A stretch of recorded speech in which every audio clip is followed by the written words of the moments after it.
সম্প্রতি 2030 সালে Commonwealth games কোথায় অনুষ্ঠিত হবে এটা ঘোষণা করা হয়েছে। এটা কোথায় হবে?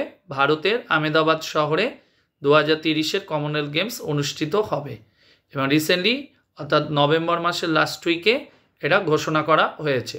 এবার কোশ্চেন হতে পারে এই কমনওয়েলথ গেমস লাস্ট কবে ভারতে হয়েছে? মনে রাখবে 2010 সালে নিউ দিল্লিতে কমনওয়েলথ গেমস হয়েছিল।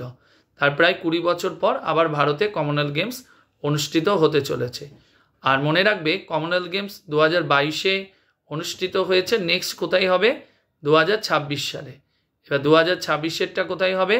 গ্লাসগো, আর 30-এরটা হবে আহমেদাবাদে। অর্থাৎ এটা 4 বছর অন্তর করে অনুষ্ঠিত হয়। আর ফার্স্ট কমনওয়েলথ গেমস 1930 সালে কোথায় হয়েছিল? মনে রাখবে হ্যামিল্টন শহরে, কানাডার হ্যামিল্টনে খেলাটা অনুষ্ঠিত হয়। আর কমনওয়েলথ গেমস কাদেরকে নিয়ে অনুষ্ঠিত হয়? মনে রাখবে যে সমস্ত দেশগুলো ব্রিটিশদের অধীনে ছিল, অর্থাৎ ব্রিটিশ কলোনিভুক্ত দেশ ছিল, তাদেরকে নিয়ে বা সেই দেশগুলোকে নিয়ে এই কমনওয়েলথ গেমস অনুষ্ঠিত হয়। আর এখানে কোন খেলাগুলো হয়? অলিম্পিক গেমসে যে ধরনের খেলাগুলো হয় সেই খেলাগুলোই এখানে অনুষ্ঠিত হয়।